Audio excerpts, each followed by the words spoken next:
하나님 말씀 받들어 읽도록 하겠습니다.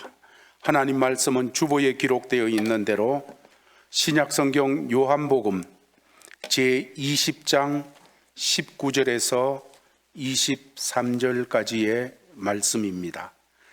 이날 곧 안식 후 첫날 저녁 때에 제자들이 유대인들을 두려워하여 모인 곳에 문들을 닫았더니 예수께서 오사 가운데 서서 이르시되 너희에게 평강이 있을지어다. 이 말씀을 하시고 손과 옆구리를 보이시니 제자들이 주를 보고 기뻐하더라. 예수께서 또 이르시되 너희에게 평강이 있을지어다. 아버지께서 나를 보내신 것 같이 나도 너희를 보내노라. 이 말씀을 하시고 그들을 향하사 숨을 내쉬며 이르시되 성령을 받으라. 너희가 누구의 죄든지 사함이면 사하여질 것이요 누구의 죄든지 그대로 두면 그대로 있으리라 하시니라. 아멘. 제가 말씀 전하는 것 보다가 찬양으로 끝까지 가서 마지막까지 하면 참 좋겠어요. 왜 이렇게 좋은지 너무 감사하고요. 수고 많았습니다. 감사합니다.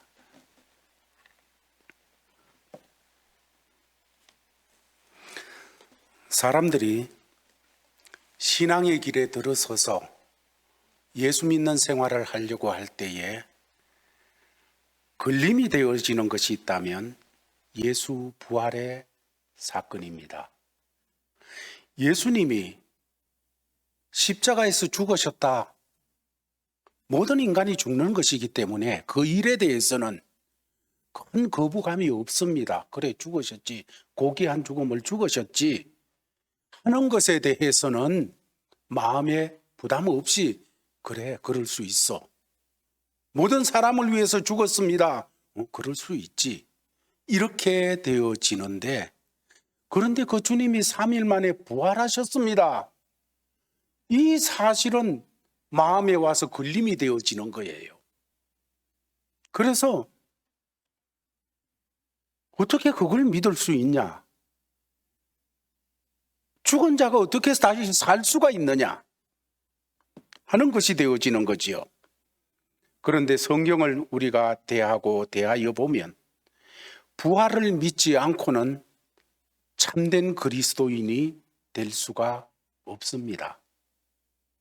복음은 예수님께서 우리를 위하여서 십자가에서 대속의 죽음을 죽으신 것뿐만 아니라 그가 죽음에서 다시 부활하신 사실을 포함하고 있습니다. 복음은 예수님의 죽으심뿐만 아니라 부활하신 사실을 반드시 포함해야 되어져 있다는 말씀입니다. 바울은 복음을 전하기 위해서 로마서를 기록할 때 복음을 선포하면서 로마서의 서문을 시작하게 되어지는데 그 서문에 로마서 1장 2절을 보면 이 복음은 하나님이 선지자들을 통하여 그의 아들에 관하여 성경에 미리 약속하신 것이라. 인간에게 온 복음은 하나님이 그 아들에 관하여 예수님에 관하여 선지자들을 통해서 미리 말씀해 주신 것이다 하고 말하고 있습니다. 아들에 관하여. 이 말씀을 통해서 하나님의 아들이신 그리스도가 복음의 실체예요. 모든 인간에게 정말 복된 소식의 실체는 예수 그리스도 하나님의 아들이라는 말씀입니다. 그런데 로마서 1장 3절 4절에 그 말씀에 이어서 이렇게 말씀을 주시고 계십니다. 다 같이 한번 읽으면 좋겠습니다. 시작. 그의 아들에 관하여 말하면 육신으로는 다윗의 혈통에서 나셨고 성결의 영으로는 죽은 자들 가운데서 부활하사 능력으로 하나님의 아들로 선포되셨으니 곧 우리 주 예수 그리스도시니라. 이 말씀은 예수 그리스도는 부활하심으로 하나님의 아들이심이 온 세상을 향하여 그를 찌른 자들까지 모든 자들을 향하여 예수가 하나님의 아들이심이 선포되어지는 역사가 부활 사건을 통해서 증거되어졌고 뿐만 아니라 우리의 복음이 되셨다고 말씀을 주고 있습니다. 같은 복음을 전하는 사도 바울은 고린도전서 15장 3절 4절 말씀에서 이 복음에 대해서 좀 더 이렇게 구체적으로 말씀하십니다. 같이 읽겠습니다. 시작. 내가 받은 것을 먼저 너희에게 전하였노니 이는 성경대로 그리스도께서 우리 죄를 위하여 죽으시고 장사 지낸 바 되셨다가 성경대로 사흘 만에 다시 살아나사. 내가 받은 것을, 사도 바울이 받은 것은 복음입니다. 정말로 바울이 거듭나게 되어진 그 근거가 되어지는 복음, 하나님의 아들이 되어지는 근거가 되어진 복음, 내가 받은 것을, 복음을 먼저 너희에게, 고린도 교회 성도들에게 전하였노니 이는 복음을 말합니다. 바울이 받은 이 복음은 성경대로 그리스도께서 우리를 위해서 죽으시고 성경대로 장사 지낸 바 되셨다가 성경대로 사흘 만에 다시 살아나신 것이 복음이다. 복음은 그리스도께서 우리 죄를 위하여 죽으시고 뿐만 아니라 사흘 만에 성경대로 살아난 것, 이 두 가지가 우리의 복음이라는 말씀입니다. 그렇습니다. 예수 그리스도의 죽으심과 부활이 우리에게 복음이에요. 이 일을 로마서 10장 9절 말씀은 또 이렇게 우리에게 말씀합니다. 집에 계신 분들도, 여기 오신 분들도 같이 읽겠습니다. 시작. 네가 만일 내 입으로 예수를 주로 시인하며 또 하나님께서 그를 죽은 자 가운데서 살리신 것을 내 마음에 믿으면 구원을 받으리라. 네가 만일 내 입으로 예수님이 나의 주님이십니다, 내 모든 것을 짊어지시고 나의 주가 되시는 주님이십니다 시인하며 또 하나님께서 그를 죽은 자 가운데서 살리신 것을 네가 믿으면 구원을 받게 된다. 그렇습니다. 예수님의 부활을 믿지 않고 구원받을 수 없다는 말씀이에요. 우리는 생각하기를 왜 예수를 믿으면 됐지? 그러면 예수의 죽으심을 믿으면 됐지? 예수님의 부활까지 믿어야 되어지는가? 예수님이 십자가에서 내 죄를 위하여 죽으셨기 때문에 내 죄를 십자가에서 예수님이 처리하신 것이면 됐지, 왜 예수님이 부활하신 것까지 믿어야 구원이라고 이렇게 말씀하시느냐? 로마서 4장 25절에서 또 사도 바울은 우리에게 이렇게 증거하고 있습니다. 다 같이 읽겠습니다. 시작.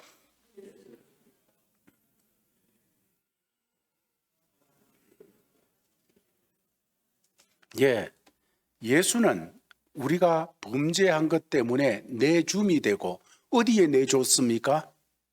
십자가에 내줌이 되어지고, 그렇잖아요. 가룟 유다는 예수님을 은 30에 제사장 무리에게 내줬습니다. 그렇죠? 유대인들은 예수님을 로마 군인에게 내줬습니다. 죽이라고. 여러분, 그런데 이 예수님이 내줌이 되고 어디에? 십자가에 내줌이 되어졌습니다. 십자가에 내줌이 되어져서 거기에서 죽으시고 또한 우리를 의롭다 하시기 위해서 살아나셨느니라. 예수가 우리 죄를 대신 짊어지시고 우리 대신 죄값을 치루시는 죽으심으로 하나님의 의가, 하나님의 의의 요구가 완전히 만족되어졌습니다. 그래, 심령택의 죄값을 예수님의 피로 값을 지불했기 때문에 하나님께서 만족하셨다는 것입니다. 그래서 하나님의 의의 요구를 완전히 이루셔서 우리는 죄 사함을 받았습니다. 그의 죽음은 우리를 모든 죄들의 정죄로부터 정죄당하지 않도록 주께서 죄값을 치루셨습니다. 그리고 예수님의 부활은 우리가 하나님에 의해서 의롭다 하심을 받았다는 확정입니다. 예수님의 부활은 우리가 하나님에 의해서 그래 의롭다 함을 받았다는 확정이 되어지는 사건입니다. 이것이 복음이에요. 이제 오늘 본문으로 돌아가게 되면 요한복음 20장 이 말씀을 보게 되면 19절 앞부분에 보면 예수님이 부활하신 이후에 제일 먼저 막달라 마리아라는 여인에게 나타나셨습니다. 그리고 다음으로 오늘 본문에 나타나는 제자들의 모임 중에 예수님께서 나타나셨습니다. 왜 그곳에 나타나셨습니까? 나타나심을 알려주시는 것도 있지만은 그들에게 뭘 주시고자, 예수님이 주시는 것은 선물인데 선물을 주시고자 예수님께서 제자들에게 나타났습니다. 물론 예수님의 제자들에게 예수님이 부활하셨다는 이 사실보다 더 큰 선물은 없었을 것입니다. 그러나 부활하신 주님은 제자들에게 이 땅을 살아갈 때 가장 필요한 세 가지를 오늘 본문 말씀에서 주셨습니다. 첫 번째는 19절 말씀에 나타나는 평강을 주셨습니다. 19절 말씀 같이 읽겠습니다. 시작. 이날 곧 안식 후 첫날 저녁 때에 제자들이 유대인을 두려워하여 모인 곳에 문들을 닫았더니 예수께서 오사 가운데 서서 이르시되 너희에게 평강이 있을지어다. 예수님께서 부활하신 날 저녁입니다. 새벽에 막달라 마리아에게 나타나셔서 부활하셨음을 나타내 주셨고, 이것을 본 막달라 마리아는 이 예수님이 부활하셨다는 소식을 제자들에게 달려가서 전하였습니다. 그러나 예수님이 부활하셨다는 이 소식을 접한 제자들은 그 소식에 대해서 반신반의하고 있습니다. 이게 정말일까? 뭐 이런 일이 있을 수 있을까? 반신반의하면서 혼란 속에, 당황 속에 빠져 있었습니다. 무엇보다가 예수님을 십자가에 처형한 유대인들의 당시 팽배한 적대감이 너무나도 두려웠어요. 그래가지고 이 사람들은 늘 모이던 장소에서 대책을 의논하기 위해서 모였는데 문을 닫아놓고 꽁꽁 닫아놓고 그들이 두려움에 사로잡혀 있었어요. 대책이 뭐가 있을 수 있겠어요? 그래서 두려움 속에 사로잡혀 있는 모습을 보여주고 있습니다. 그때 부활하신 주님께서 그들 중에 나타나셔서 말씀하셨습니다. 너희에게 평강이 있을지어다. 너희에게 평화가 있을지어다. 오늘 본문 20절 말씀에 예수님께서 나타나신 그 몸을 우리가 먼저 볼 수가 있는데 그 문이 꽁꽁 닫혀 있었어요. 그리고 예수님 오는 발자국 소리도 없었어요. 그런데 예수님께서 그들 가운데 서서, 갑자기 그들 가운데 서서 말씀을 하십니다. 너희에게 평강이 있을지어다. 신비한 모임이에요. 신비한 모임. 우리가 사복음서를 통해서 쭉 보게 될 때 이때 예수님의 몸은 살과 뼈가 없는 영이 아니셨어요. 살과 뼈가 있어요. 도마에게 만져봐라 하시면서 만질 때 그 살이 만져지고 상처가 만져지고 하는 육신이 완전히 육신이었고 또 뼈가 있는, 영은 살과 뼈가 없어되 나는 있느니라. 주님이 그렇게 말씀하셨잖아요. 그렇게 하실 뿐만 아니라 또 음식을 같이 먹습니다. 그렇죠. 갈릴리 바닷가에서 같이 음식을 먹어요. 이렇게 음식을 먹고 하시던 그 몸이에요. 그런데 문을 꽁꽁 닫아놨는 그 현장에 그냥 중간에 와서 서서서 너희에게 평강이 있을지어다 말씀하신 시공간을 뛰어넘는 제한을 받지 않으시는 그 몸. 여러분, 신비한 몸이에요. 이 몸을 입고서 주님이 부활하신 몸으로 그렇게 오셨는데, 여러분, 이게 우리에게 또 복음인 것은 우리 몸이 그렇게 될 것입니다. 우리 몸이 마지막 날에 이렇게 변화되어지고 부활의 날에 이렇게 이 몸으로 변화되어져서 우리가 주님과 함께 영원히 있게 될 것을 성경은 우리에게 말씀하고 있습니다. 이 신비한 몸. 그러나 아직도 그 당시 예수님의 나타나심을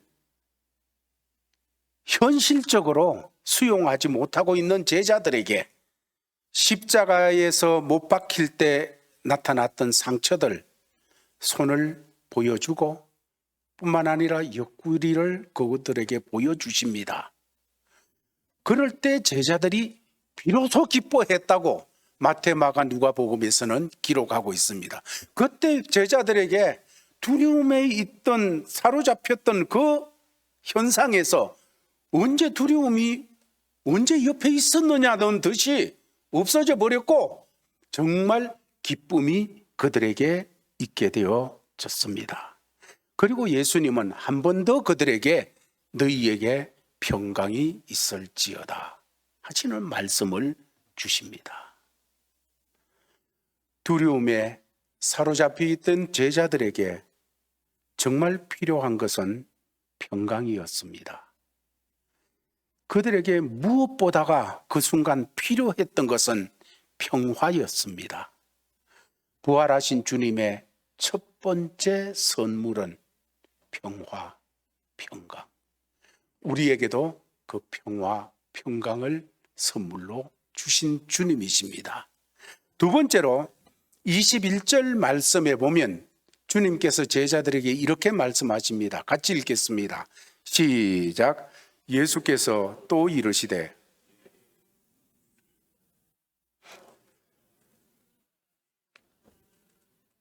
예, 21절에서도 평강이 있을지어다 두 번째로 그렇게 말씀하신 이후에 그냥 말을 끊지 아니하시고 그 다음에 또 말씀하는데 아버지께서 나를 보내신 것 같이 나도 너희를 보내노라. 보낸다는 것은 사명을 주는 거예요. 나도 너희를 세상으로 보낸다. 삶의 현장으로 보내노라 말씀하는 거지요. 신약 성경에는 예수님의 두 가지 중요한 명령이 동사로 기록되어지는데 하나는 오라 하는 단어고 하나는 가라 하는 단어로 나타나 있습니다. 오라 하는 이 말씀은 예수님의 구원의 초대입니다. 누구든지 예수님께 오는 자는, 누구든지 예수님께 나오는 자는 거절하지 않고 그가 같이 십자가에 달리던 강도라고 할지라도 오라는 주님의 그 부름에 나아갈 때 나를 기억하소서 하면서 나아갈 때 주님은 거절하지 않으시고 구원하시는 주님이십니다. 아멘. 우리도 주님이 오라시는 그 부름에 오 주여 하고 나가서 모두 구원을 받은, 동일한 구원을 받았던 사람들이지 않습니까?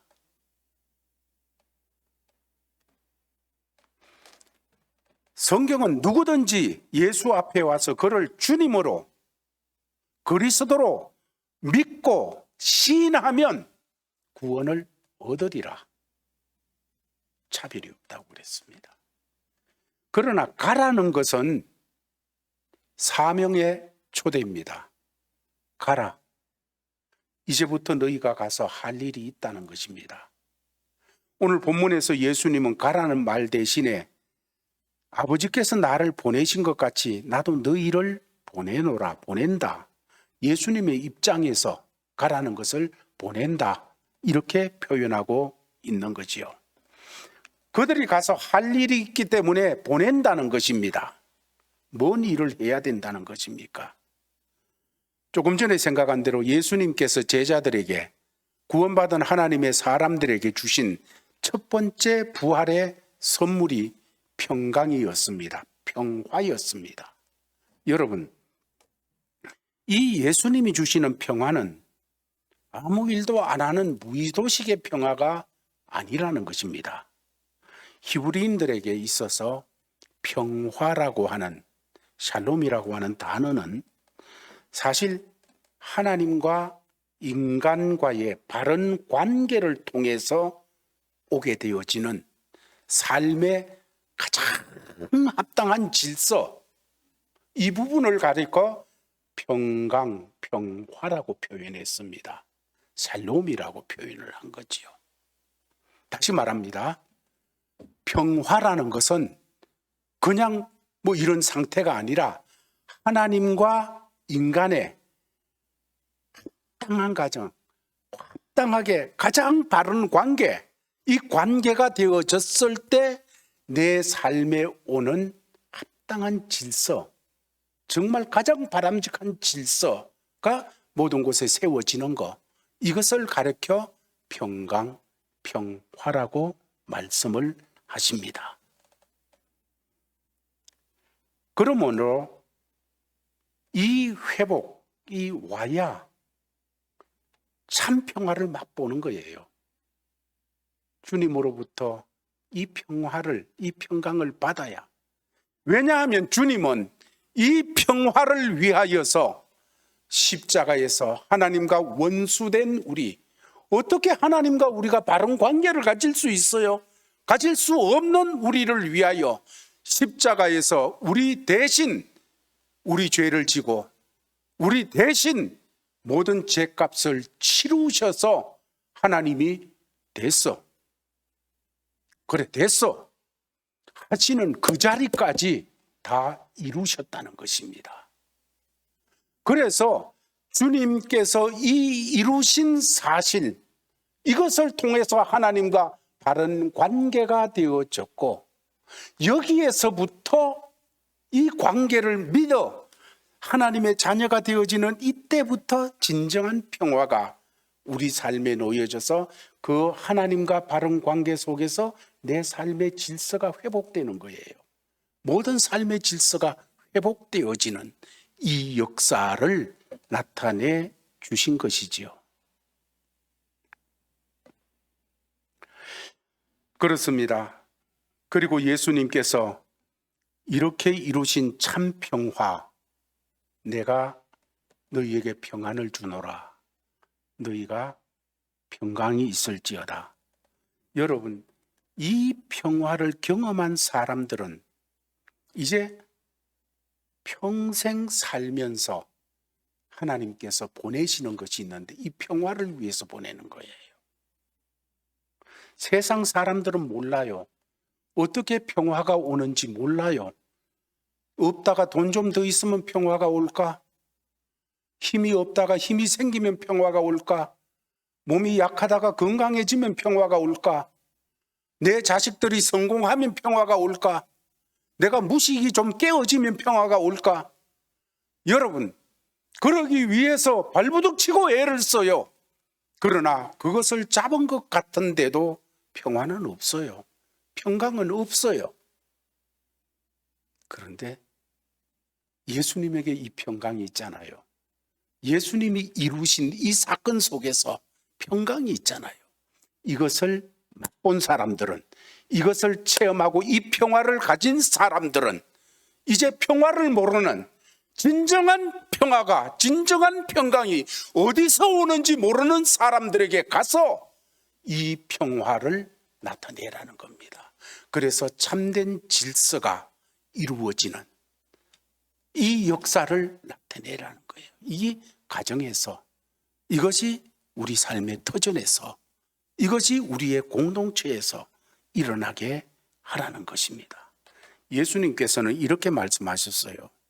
아버지께서 나를 보내신 것 같이 예수님은 이 땅에 아버지께서 보내셔서 오신, 보냄을 받은 분으로 오신 분입니다.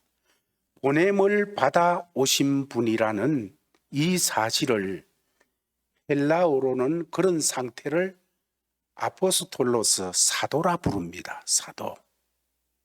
이렇게 부르게 되어지고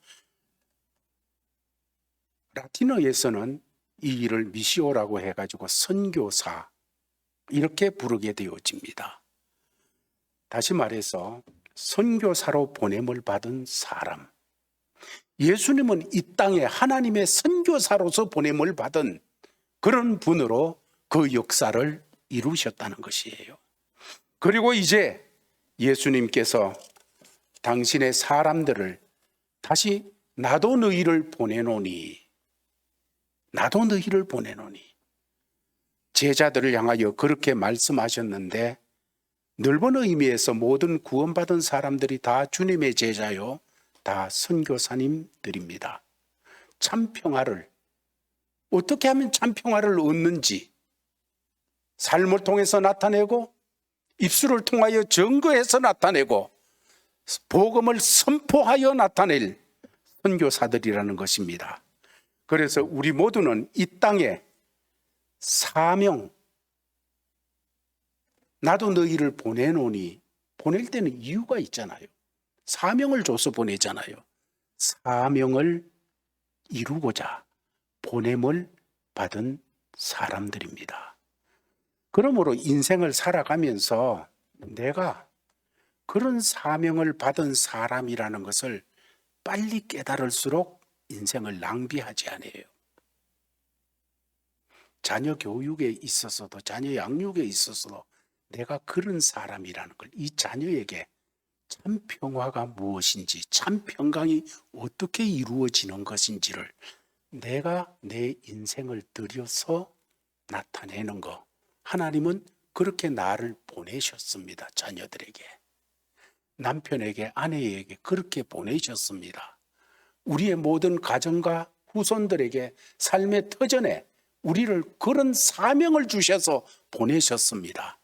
뿐만 아니라 세계 열방에 그 사명을 주셔서 우리를 보내셨다는 것입니다. 주님이 불러 맡기신 사명을 여러분 꼭 발견하시기 바랍니다. 사명을 감당하는 사람은 살게 되어 있어요. 사명을 감당하는 사람은 형편에 쓰러지는 사람이 안 됩니다. 세 번째로 마지막 22절 말씀에서 이렇게 말씀하셨어요. 같이 읽겠습니다. 시작. 이 말씀을 하시고 그들을 향하여 숨을 내쉬며 이르시되 성령을 받으라, 성령을 받으라. 부활하신 예수님께서 제자들에게 나타나셔서 한 가지 더 주신 것, 첫 번째 평강, 두 번째 사명, 세 번째 성령을 받으라. 성령을 선물로 주셨습니다. 오순절날 사도 베드로는 이 성령이 바로 구원받은 성도들을 향하여 주시는 주님의 선물임을 사도행전 2장 38절에서 이렇게 선포하고 있습니다. 다 같이 읽겠습니다. 시작. 베드로가 이르되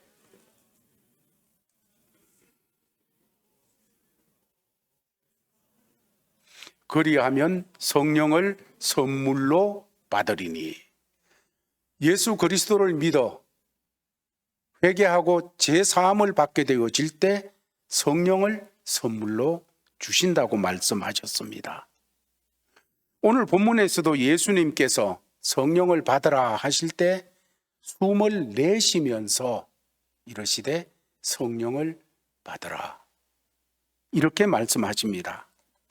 흥미로운 것은 헬라어나 히브리어에서 이 성령 퍼뉴마라는 단어를 사용하게 되어질 때에 호흡, 숨 이런 뜻이 항상 들어있어요. 호흡이라 숨이라 이렇게 말씀을 하시는 것이죠. 여러분, 호흡처럼 우리 안에 내재하시는 성령님께서는 우리 능력의 근원이십니다. 예수님께서는 우리에게 사명만 주시는 것이 아니라 이 사명을 위하여 일어서게 될 때 그것을 이룰 수 있도록 우리를 그냥 버려두지 아니하시고 이룰 수 있도록 성령님을 보내주십니다. 성령님은 능력의 하나님이세요. 사도행전 1장 8절은 이 부분을 이렇게 설명했습니다. 오직 성령이 너희에게 임하시면 너희가 뭐를 받고요?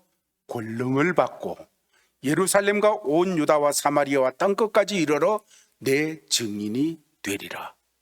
성령을 받고, 여러분 주님을 위해서 사명을 붙들고 일어서면 주님은 반드시 성령을 주십니다. 성령을 주실 때 사명을 이룰 수가 있는 이런 사람이 되어지는 것이지요. 이 복음 때문에 사람들이 죄에서 풀려나고 삶에 하나님 주시는 자유를 누리는 이 구원 속에 살아가게 되어지는 것입니다. 복음을 받아들이는 사람마다 죄 사함을 받고 새 사람으로 일어나게 되어지고, 복음은 모든 사람에게 사망의 골짜기에서 생명의 골짜기로 이끄는 이 역사를 이룹니다. 어떤 삶의 자리든지 예수님의 죽으심과 예수님의 부활하심, 이 복음은 적용되지 않는 곳이 없어요. 이것이 적용되어질 때 사망의 골짜기가 생명의 골짜기로 바뀌어지게 되는 줄 믿으시기를 바랍니다. 내 삶의 형편, 어떤 형편과 어떤 처지든지 간에 여기 예수님의 죽으심과 예수님의 부활하심이 연결되어지고 해석되어지고 적용되어지면 진정한 자유가 옵니다. 생명 역사가 일어나요. 에스겔서 37장에 보면 하나님께서는 하나님의 사람 에스겔에게 해골이 가득한 골짜기로 인도합니다. 가게 되니까 모든 것이 그냥 뼈예요.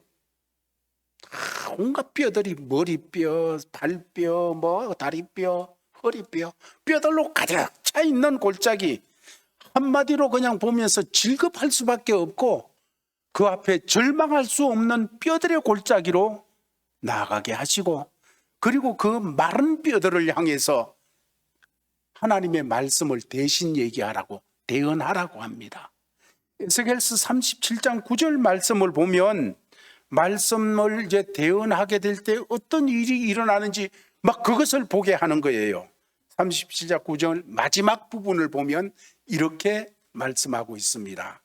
생기야, 사방에서부터 와서 이 죽음을 당한 자에게 불어서 살아나게 하라.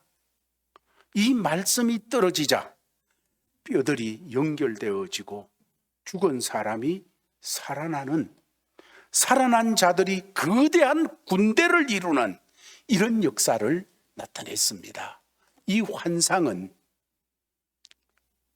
1차적으로는 이스라엘이 회복될 것을 말씀하는 말씀이고, 2차적으로는 예수 그리스도가 오셔서 예수를 통하여 복음을 듣고 열방에서부터 죽은 영혼들이 살아나서 하나님의 사람들로 하나님의 백성을 이루는 이 놀라운 역사가 일어날 것을 말씀하는 내용입니다.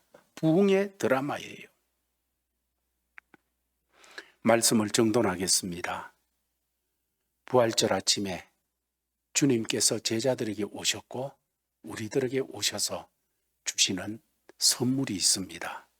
첫 번째는 이 세상 형편이 어떠하든지 문을 꼭 걸어 담가 놓고 두려워서 떨 수밖에 없는 그런 형편이라고 할지라도 주님께서 평강이 있을지어다.